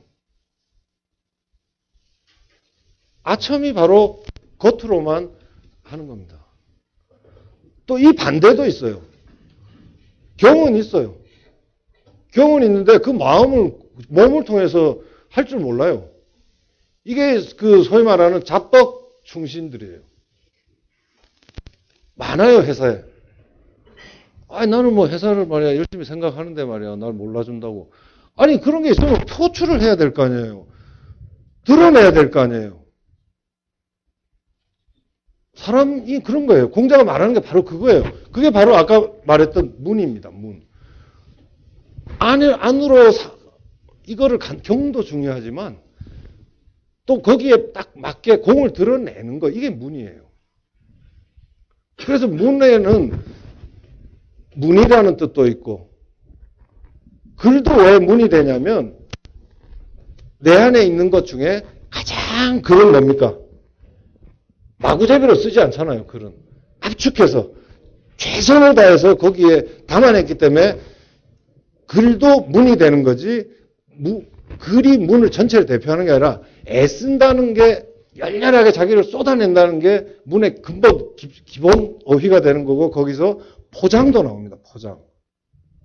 포장하다. 경이 있으면 경에 어울리게 이게 공이 나와야 될 거 아니에요. 그리고 최악은 뭡니까?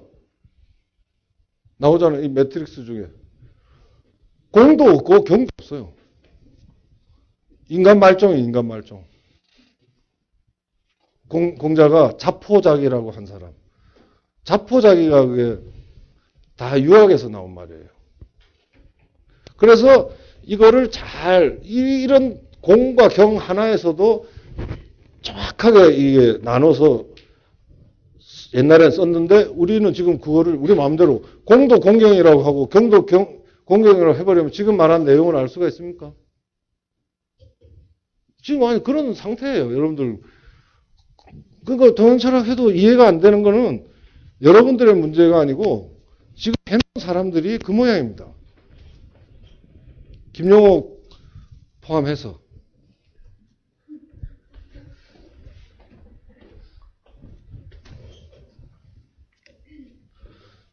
이게 이제 문제의 대학 연의로 이제 우리가 마지막으로 왔습니다.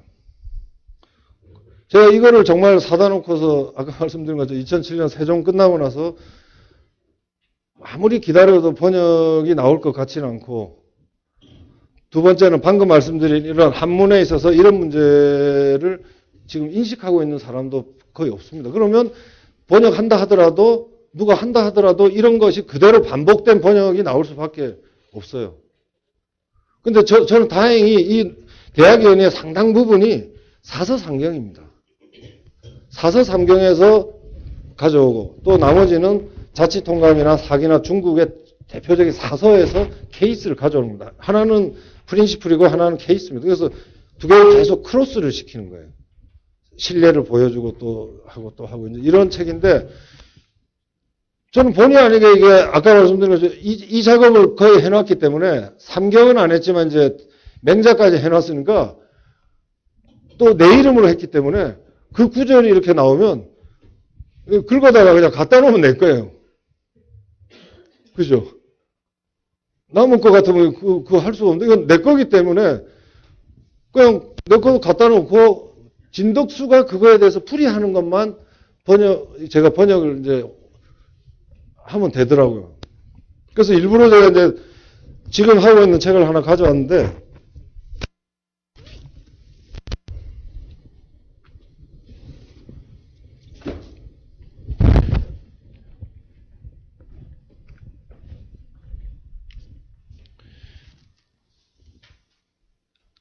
어쨌든 이 대학연의가 있고 이 사람 이거를 알고 나서 그 다음에 보니까 이 사람이 쓴 게 또 있어요. 심경이라고 있어요. 마음에 관한 거. 이건 제가 이제 종료해 놓은 거는 제가 번역을 끝냈다는 겁니다. 책은 아직 안 나왔는데. 지금 이제 그 다음에 하고 있는 게 이 사람이 쓴 문장 정종이라는 거를 하고 있습니다. 그게 이제 이겁니다, 이거. 근데 이게 세상이 좋아져가지고 옛날 같으면 아마 이 책을 구할 수가 없었을 거예요. 근데 이게 2008년 무렵부터 지금 중국이 국가 차원에서 그 중국 철학 고전 전산화 계획이라는 거에 입각해가지고 구글에 들어가면 다 있어요. 공짜로. 그것도 이게 명나라 때 펴냈던 그 판본을 그대로 해가지고 이렇게 판본 그대로 돼 있어요. 그래서 이거 이제 복사집에 부탁해가지고 했더니 요 모양으로 지금 5권이에요. 문장 정종이라는 게. 근데 보면 아니 읽으라는 게 아니고 옛날 거지만 요 작은 글씨 있죠. 요거는 이제 역사서에 나오는 거예요. 작은 글씨가 바로 진덕수가 풀어주는 거예요. 풀어주지 않으면 알 수가 없어요. 아까 푼다는 게 딴 게 아니라 방금 말하는 거예요. 문 나오면 문은 영화지 발현이다. 뭐 천도 이러면 천은 비유다. 뭐 이런 식으로 쭉쭉 푸는 작업을 하는데 그거를 통해서 제가 개인적으로 이거 논어할 때 했던 작업이 제대로 됐다는 거를 확인할 수 있었어요. 그래서 아마 이제부터는 한문에 관해서는 오히려 뭐 이렇게 갓쓰고 할 필요도 없습니다. 사실은 제가 이거를 하는 이유는 저는 사실 중국 별로 안 좋아합니다. 솔직히 말해서. 중국 별로 안 좋아하는데 어쩔 수 없이 중국의 시대에는 오고 있습니다. 그럼 우리가 힘으로 맞설 수는 없습니다. 그러면 적어도 현재 이렇게 엉터리로 번역된 거 말고 저 중국에 어마어마한 사람들이 분명히 옛날에 있었을 거예요. 정말 뛰어난 사람들이 있었을 겁니다. 그 사람들이 해놓은 책을 읽으려면 중국말은 아니어도 지금 중국말로는 이거 못 읽어요. 중국 사람은 이거 못 읽습니다. 이거는 옛날 한문을 하지 않으면 읽을 수가 없어요. 그 텍스트들을 저는 개인적으로 제가 살아있는 동안 정말 중요한 텍스트들을 최대한 빨리 옮겨놔야 되겠다. 안 그러면 우리 후배들, 후손들은 아주 그 중국의 소나기에서 아주 놀아날 수밖에 없습니다. 저 텍스트의 규모라는 게 무시무시합니다. 예를 들어서 제가 이 대학 연의를 하다가 요즘은 사실 혼자 공부하는 게 가능해진 게 사실은 구글 덕이기도 해요. 제가 구글 덕을 엄청 받습니다. 왜냐하면 한문으로만 그냥 띄어쓰기도 없어요. 보세요. 뭐 어디서 띄어야 될지도 모릅니다. 근데 구글에 들어가면 중국 학자들이 이렇게 점 찍어 놓은 게 있고 마침표하고 이렇게 해놨기 때문에 훨씬 쉬워요. 더 재밌는 거는 어느 구절이 번역이 안 되잖아요. 막 이게 어렵기 때문에 이제 어느 구절이 막 아무리 해도 짜맞추기라도 안 될 때가 있습니다. 그럼 이제 구글에 넣으면 여러 형태로 풀렸는데 일단 그 구절이 딱 들어갔는데 일본의 번역이 또 있는 경우가 있어요. 그러면 일본어는 우리가 아니까 하는 경우도 있는데 이걸 하다가 제가 깜짝 놀란 게 뭐냐면 이 대학연의 2권 중에 보면 이제 그 중국의 불교가 들어오는 과정이 이 책에 소개가 돼 있는데 그게 잘 이해가 안 돼요. 제가 불교를 잘 모르기 때문에 이게 무슨 뭔 용어인지를 몰라서 좀 길게 이렇게 한문을 친 다음에 구글에 딱 검색을 했더니 정도전이 뜨는 거예요. 갑자기 제일 앞에. 불시잡변이라고 정도전 책이 있는데 불교 비판한 거. 표절한 거예요. 왕창. 똑같더라고요. 물론 덕분에 번역은 바로 했어요. 불시잡변 보고 그러다가 그래서 확인만 해서 했지만 얼굴이 확 크거립니다 지금. 그래서 야 이게 무슨 망신이야 이게 했더니 연대 설 무슨 교수님이 이미 논문을 쓰셨더라고. 정도전이 조선경국전하고 경제문감하고 그 불시잡변은 이 대학연의에서 어느 부분을 얼만큼 베꼈다는 것까지 해가지고 이미 논문을 다 쓰셨더라고요. 그 정도전입니다. 그 정도전. 근데 이제 이 책이 갖는 의미는 적어도 우리가 왜 중요하냐면 우리가 흔히 역사에서 고려가 망하고 조선이 들어설 때 소위 신진 사대부들이 뜻을 같이 했다는데 그때 뜻을 같이 한 게 무슨 주자학을 같이 하자고 한 게 아니고 바로 유학 학문 중에서도 이 진덕수가 쓴 이 대학연의를 공유한 겁니다. 그래서 조선이란 나라는 바로 이 대학연의를 모델로 해서 만든 철저한 철학적인 국가입니다. 굉장히 현실적이고. 그러다가 이게 이제 결국은 조선이 이제 연산군이 개판을 친 이후에 왕실이 엉망이 되면서 대학연의의 이상은 사라지고 이제 각자 이제 이 선비들이 각자 도생을 하는데 그때부터 우리가 최고의 유학자라고 하는 퇴계 선생이 맨날 읽은 책이 바로 이 심경입니다. 그리고 이제 여기는 없는데 그거는 제가 이제 번역하고 싶진 않은데 이 사람 책 중에 또 뭐가 하나가 있냐면 정경이라고 해서 정치할 때 정이 있습니다. 정경. 그 정경은 또 자료를 뒤지다 보니까 그 책 보고 정약용 선생께서 본 따가지고 목민심서를 지었더라고요. 이 대학연의는 바로 율곡이 쓴 성학지표가 바로 이 책을 그대로 베끼다시피 한 겁니다. 아무도 근데 제가 이렇게 다닐 때 이 진덕수가 그건 대학연의는 들어본 적이 없어요. 저는 제가 아까 말씀드린 것처럼 세종에 들어가서야 세종을 아는 과정에서 알게 된 책입니다. 그러면 도대체 우리가 배우고 있는 역사니 뭐니 조선 정신사니 철학사니 황당한 거죠. 그래서 제가 이 책 서문에 제가 학교 때 배운 선생님이기도 하고 인격적으로는 훌륭하신데 윤사순 선생님이라 계신데 그분이 얼마 전에 마지막 최후에 내가 저걸 정리한다면서 한국 철학사상사 이런 이만한 걸 냈어요. 책을. 그리고 혹시 해서 찾아봤어요. 그 색인에 진덕수 대학연이 없습니다. 이게 우리 지금 이쪽 실정이고 여러분들이 사실은 앞으로 여러분들이 이제 이렇게 그런 분의 프론티어가 돼서 가야 되기 때문에 그 현실을 정확하게 알고 있어야 됩니다. 뭐 있겠거니 없습니다. 그건 무슨 얘기냐면 필요할 때는 본인이 그래서 확인하는 뭔가 툴을 갖고 있지 않으면 자기는 열심히 했는데 딴 데 가서 얘기하다가 바로 바보 됩니다. 곳곳에 이 숨은 고수들이 또 있어요. 그런 사람한테 걸리면 열심히 해놓고 바보 되면 그것처럼 억울한 게 없잖아요. 그죠?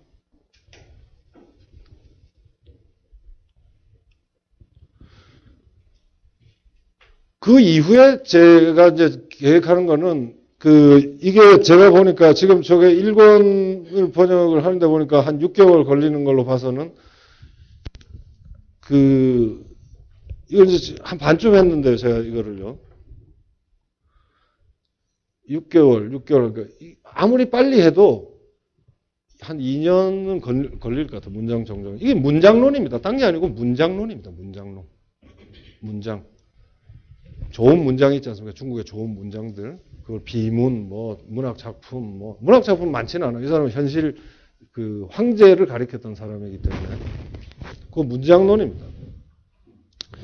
그래서 대략 요게 끝나고 이제 이 서산 독서기라는 거는 또 저거의 2배입니다. 저거보다 딱 양이 2배 정도 되니까 5년. 그래서 아마 한 환갑 때쯤이면 대략 문장 정정하고 이 서산 독서기까지 하면 아마 이제 동양 철학을 할 때 혹은 동양 사상이 철학은 아니고 사상을 할 때 정확한 어휘. 그 다음에 그 사람들이 옛날 한문으로 들어갔던 정확한 정신적 깊이를 감히 제가 다음 세대는 그걸 보고서 시작을 하면 지금처럼 저렇게 엉망이 돼버리는 정말 부끄러운 이 공하고 경도 구분하지 못하는 이런 수준에서는 훨훨 자유롭거든요. 왜냐하면 제가 이 책도 이미 그런 걸 시도했지만 다 밝혀놨어요. 이렇게. 예를 들어 덕이다. 저는 덕이라고 하면 아무것도 전달이 안 됩니다. 덕은 그냥 보통 명사로 다움입니다. 답다. 네? 임금다운 게 임금의 덕이에요. 그러면 예를 들어서 부모가 부모답다. 부모의 덕, 즉 부모다움은 뭐죠? 자애로움이라고 보통 공자가 얘기했죠. 자식은 효를, 그러니까 공자는 효를 하지 않는 자식은 자식이 아니라는 얘기인데, 그까지 좋아요. 신하가 신하답다는 거는 뭐가 있어야 되냐? 보통 충이라 그러는데, 실제로 공자는 경이 있어야 된다고 했어요. 이 조심하는 마음. 이제 문제가 있어요. 그럼 임금은, 여러분들 임금의 덕, 즉 임금의 임금다움에 대해서 들어보셨어요? 어떻게 해야, 즉 방금 말한 건 아주 근본이잖아요. 자식이 효도 안 하면 자식이 아니듯이 임금이 요게 없으면 임금이 아니에요. 그건 뭘까요? 이거는 임금뿐만 아니라 리더에게 일반적으로 저는 통용이 된다고 보는데, 안 가르쳤어. 비겁하게 리더들이 자기 거는 안 가르쳤어요. 있는데도. 관입니다. 관. 너그러움이에요. 지도자한테 너그러움이 없으면 그 사람이 일단 지도자가 아니에요. 관이 제일 중요한 거예요. 이 기본 자질이에요. 즉 내가 지도자가 될 수 있는가 없는가를 스스로 점검할 때 나에게 너그러움이 있는가라는 거. 그렇다면 물러 터지면 안 돼. 물러 터지라는 게 아니라 아까 중용하듯이 정확하게 엄할 때는 엄하되 용서해 줄 수 있는 거는 잘 판단해서 충분히 용서를 하고 일이 되도록 하고 사람을 바꿔내고 하는 그 관. 요거예요. 그래서 아주 재밌는 게 관을 안 쓰면서 우리가 왜 야구 감독 얘기할 때 지장, 용장 이러면서 그 다음에 뭐죠? 많이 쓰는 게 덕장이 있잖아요. 그러니까 덕장이라고 하면 안 되는 거예요. 덕장은 그냥 다 되잖아요. 이것, 저것. 그럼 뭐라고 해야 되죠? 관장이라고 해야 되는데 좀. 근데 바로 그 뜻으로 쓰고 있어요. 우리가 덕장이라고 하는 사람이 바로 너그럽고 잘 편안하게 이끄는 감독을 덕장이라고 부르는데 바로 거기에 관자가 사실은 들어있는데 덕장이라고 써서는 안 되는 거죠. 그러니까. 그 덕에 정확한 구체적인 내용을 써줘야 되는데 덕은 그냥 다 덕이 있는 거지 뭐. 그런 식으로 이 어휘들부터 얼마든지 이해할 수 있게 이렇게 바꿔나가는 작업이 왜 중요하다고 보냐면 제가 뒤늦게 공부를 해서 들어갔지만 이 진덕수 정도가 아니고 뒤에 이제 하고 있는 이 시경이나 서경이나 주역의 내용들이 제가 이제 이렇게 이해하고 나서 지금 읽어보니까 무슨 쓸데없는 제 자기 개발서니 무슨 뭐 이런 거 10권, 100권 읽을 필요가 하나도 없는 거예요. 여기 이미 기가 막힌 내용들이 이미 이 안에 있기 때문에 자기를 관리하고 자기를 키우고 하는 영역에서는 제가 볼 때는 좀 심하게 얘기하면 사서삼경만 정확히 이해해도 충분히 되고 그 나머지 여력은 자기의 능력을 발휘하는데 쓰라는 거죠. 응? 우리가 죄가 있고 덕이 자기가 갖춘 게 있으면 갖추는 걸 빨리 갖춰야 자기가 가진 재주도 제대로 제자리에서 빛나는 거거든요. 응? 그 저는 하여튼 뭐 여기가 끝이 될지 이 지점까지 산에 제 경험으로 와서는 논어만 끝나면 저는 안 할 줄 알았는데 계속 하고 있잖아요. 그리고 대학연이 끝나면 이제 그만하겠거니 했더니 또 지금 이제 일로 가는데 여기에 끝나도 아마 뭐가 좀 더 있지 않을까. 지금은 잘 모릅니다, 근데. 모르지만 아까 제가 처음에 해석하기에서 말한 것처럼 아직 해석되지 않은 모호한 전체가 저를 기다리고 있습니다. 근데 저는 이제 사실은 상당히 유리하죠. 왜냐하면 이만한 전체 중에 적어도 한 3분의 2 가까이는 내 인생은 이미 제가 해석해왔고 이런데 여러분들 지금 이만한 인생 중에 이만큼 해석을 했기 때문에 나머지 이거를 이제 어떻게 채워갈 거냐라는 건데 그런 거를 채워가는데도 사실은 굳이 제가 얘기를 한다면 논어 다는 아니고도 이 논어를 제대로 그 뜻에 맞게 제대로 이해를 하고 또 좋다면 이 대학연 이 두 개만 여러분들이 잘 이해해서 자기 걸로 가져가도 저는 뭐 대학을 읽어라 무슨 맹자를 읽어라 이러고 싶진 않습니다. 사실은 저는 이제 뭐 다른 것 때문에 하는 거니까. 이거는 제가 굉장히 좋아하는 구절이고 사실은 이 구절은 가장 제가 볼 때 논어적인 구절입니다. 왜 제가 이 논어적인 구절이라고 하냐면 지금 시진핑 주석이 제가 볼 때 굉장히 논어적인 인간입니다. 논어적인 인간. 아까 제가 뭐라 그랬죠? 리더의 핵심? 관입니다. 그러나 관만 있으면 안 되고 중이 있어야 됩니다. 무거울 중. 내면적으로 아주 묵직함이 있어야 됩니다. 그리고 기다릴 줄 알고. 일본에서 그런 거를 대표하는 사람이 누구죠? 일본 역사에서? 도쿠가와 이에야스가 바로 기다리면서 했던 전형적인 논어적인 인간입니다. 이 구절이 바로 도쿠가와가 제일 좋아했던 구절이고 도쿠가와 집안이 거의 가훈 정도가 아니라 성스럽게 생각했던 구절입니다. 그리고 지난번에 카이스트에 문제 있었을 때 제가 한번 칼럼을 쓴 적이 있는데 그때도 제가 학생들을 응원하는 의미에서 제가 이거를 칼럼 맨 끝에다 실어. 오늘 자료에 보니까 누가 찾아놨던데 그 자료에 보면 소총장 건 때 이렇게 하면서 맨 끝에 있습니다. 여러분들이 같이 한번 읽고 끝을 내도록 하겠습니다. 여러분들한테 주는 선물이에요. 정말이에요. 이 이상 좋은 게 없어요. 왜 그러냐면 아무거나 내가 이렇게 골라온 게 아니라 7년 내내 공부한 놈이 고른 거니까 여러분들은 그 7년의 공을 공짜로 나눠 갖는 거예요. 그죠? 같이 증자는 빼고 선비는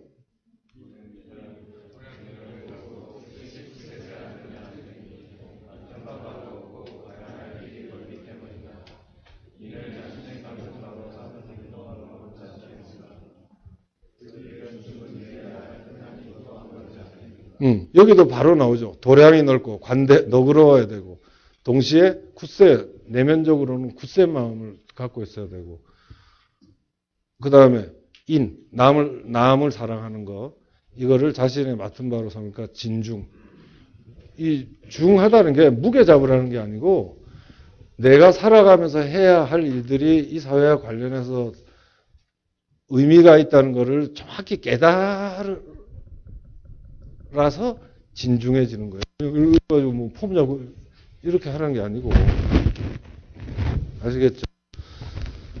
자, 일단 여기까지 하고, 이제 질문들을 자유롭게 하십시오.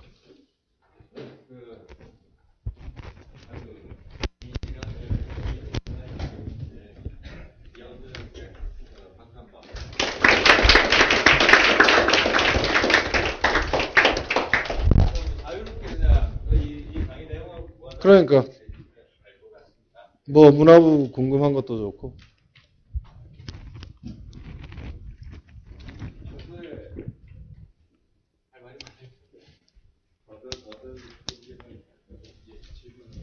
네.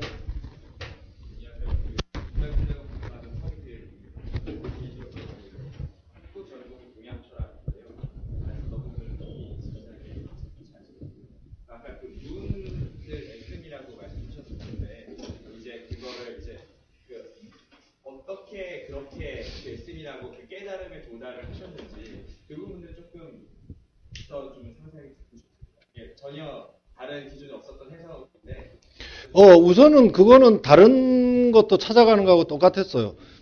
글로 해석하면 아까 말한 것처럼 뒤에 학문이 나오는 데서 우선 이해가 안 돼요. 그거가 있었고 또 하나는 전체적으로 봐서 아까 말씀드렸지만 공자는 글 선생이 절대 아니에요. 그 다음 공자가 스스로 얘기하기를 네 가지를 자기가 가리킨다 그랬어요. 내가 가리키는 네 가지를, 공자가 가리키는 네 가지라고 그랬어요. 뭐냐면 하나는 문, 두 번째는 행, 실행하는 거, 행실을 바로 하는 거. 그 다음 충도 충성이 아닙니다. 충은 뭐냐면 아무도 보지 않는 데서도 내 마음조차 속이지 않는 진실된 마음이 충이에요. 그렇게 임금을 모셔라 해서 자꾸 충충하다 보니까 지금 뭐 충하면 충성 이렇게 됐지, 충은 그런 게 아니고 충은 마음 생긴 그대로예요. 가운데 중이 아니고 마음에 딱 접촉해가지고 그 마음하고 내가 말하는 거 행동하는 게 전혀 떨어지지 않는 상태. 그 다음에 신이에요. 신은 타인과의 관계예요. 말을 하면 반드시 지키고 지키지 못할 말을 하지 않는 거. 그러니까 그런 식으로 계속 나오다 보니까 다른 거하고 봐서 무는 글이라고 하면 너무 급이 떨어지잖아요. 그러면서 제가 이제 계속 나오는 케이스마다 계속 의문을 가졌던 거고, 사실은 맨 뒤에 그렇게 이제 계속 하다 보면 딱 단어는 없었지만 모호하게 이제 그 개념이 저한테 있었어요. 아, 요 개념이면 어느 정도 풀리겠다. 물론 애쓰다라는 게 제가 딱 갖고 있는 현재 느낌에 100% 맞는 건 아닙니다. 그러나 이 진덕수가 영화지 발현이라고 딱 해놓은 거 보고 이게 첫 페이지에 나옵니다.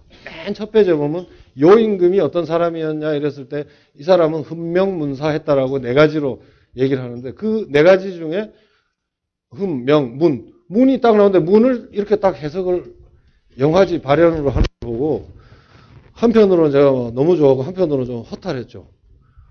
좀 그런 거를 아는 사람한테 미리 배웠더라면 6년을 제가 논어에 걸려가지고 헤매는 일은 없었을 텐데 이런 건데, 그 과정은 뭐 특별한 거 아닙니다. 그게 계속 누적돼서 이게 이해되지 않는 부분이 계속 저한테 남아있다가 어느 순간에 이제 이렇게 전환이 된 거죠.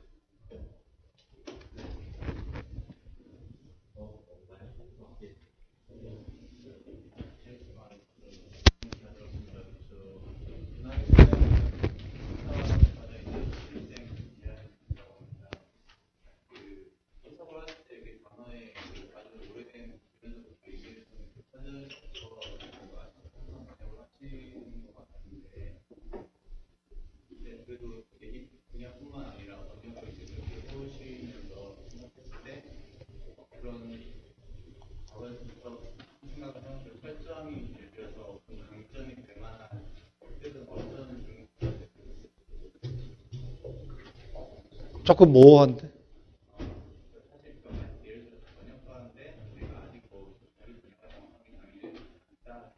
네.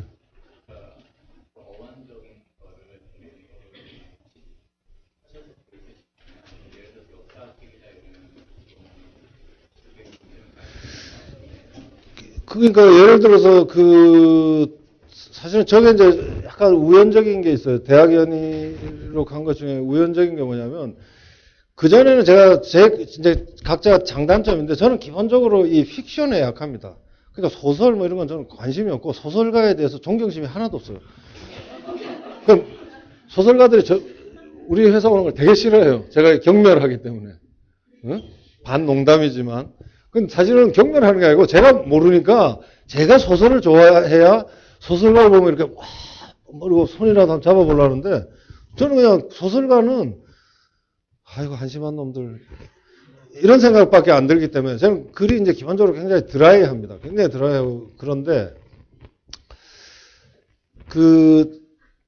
대략 한 50 넘어서부터는 글을 훨씬 제가 더 소중하게 생각을 하고 뭐 소설은 아니어도 하여튼 이 글을 아름답게 쓰기보다는 가장 제대로 정말 잘 쓰는 글이 좋겠다라는 생각을 이제 50 가까이 오면서 했어요. 그래서 그때 제가 이제 그 문체 훈련을 하고 싶어가지고 좀 영어로 하면 좀 말 그대로 엘리건트한 문체가 이제 좀 나이 들면 좋으니까. 그래서 사실은 그 기본책을 번역을 하려고 책을 이제 저도 하나 사고 출판사에 의뢰해가지고 각종 판본들을 좀 쭉 구해가지고 왜냐하면 제가 이제 기본책을 할 수 있다고 생각한 거는 다른 것보다 그 기본책에 굉장히 많이 밀리터리 영역이 나오잖아요. 로마 병사들. 저는 이제 그거 군사 영어를 현대어만 한 게 아니라 저 번역실 있을 때 이제 뭐 군사 영어도 많이 보고 이래서 그걸 해야 되겠다 이러고 이제 사실은 그 1권의 한 반쯤 제가 번역을 했어요. 출판사하고 얘기를 해가지고 하기로 하고. 근데 너무 좋더라고요. 그게 이제 뭐냐면 이런 겁니다. 아직은 여러분들이 이제 이렇게 파트를 보는 건데 저처럼 이제 계속 직업이 또 이쪽이다 보니까 계속 글을 다루다 보면 두 개가 별개이긴 한데 아주 묘하게 이렇게 희한한 관계를 맺고 있는 경우에 이것도 하고 이것도 서술하고 그 다음에 이 둘은 이거다 이렇게 옛날 같으면 제가 했을까요? 이렇게 이런 1, 2, 그 다음에 이런 건데 요거를 어떻게 한 문장으로 하나로 하면서도 그 두 개를 다 이렇게 쥐는 거. 그거 이제 그 문체가 뭐냐면 집대소라고 하는, 그거 사실 진덕수라는 사람의 문체가 바로 그겁니다.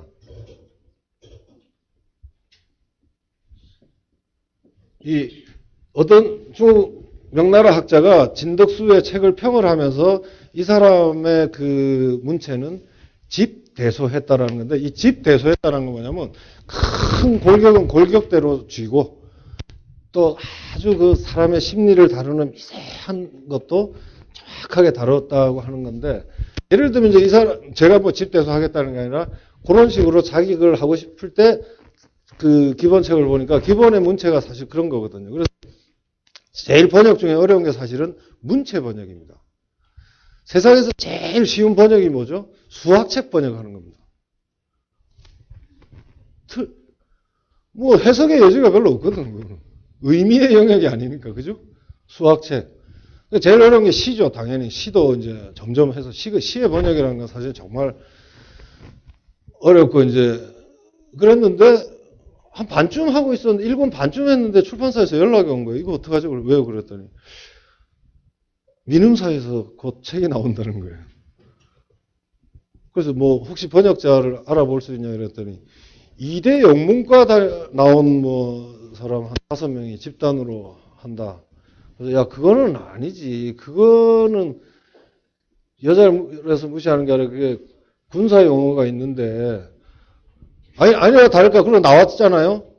로마제국 세망사 나왔는데 처음에 사람들이 기대했던 거에 비해서 책이 죽어버렸어요. 독자들이 귀신같이 합니다. 읽어보면 이게 아니거든. 그냥 책이 죽어버렸어요.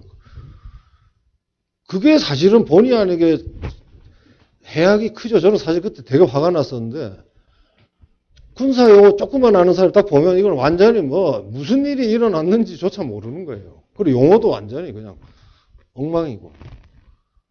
그거는 그거에 맞게 해줘야 되거든요. 사실은 그런 일이 그보다 훨씬 심한 일이 우리 지금 학문 영역에도 아까 계속 말씀드린 게 바로 있다는 걸 여러분들이 딱 아시고, 그 번역의 철저함은 그래서 제일 좋은 거는 에세이 정도를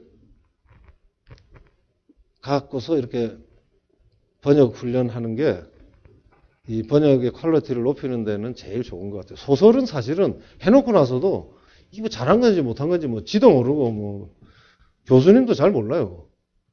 그러니까 그런 건 하지 말고 에세이에 있는 적정 수준 한 7, 80%의 논리적이면서 한 20, 30%의 레토릭인 책이 제가 볼 때는 이 번역 훈련하는 데도 좋고 자기 그 어휘력. 여러분들 앞으로 진짜 중요한 게 어휘력입니다.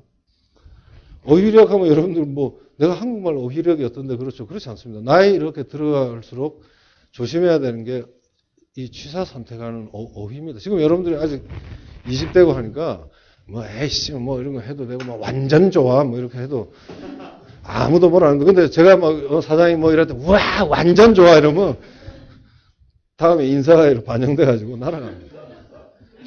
저 사람 이상하다 이렇게 돼 가지고. 한 명만 더 질문 받아볼까요? 예, 없으면 앞에 피자 있습니다.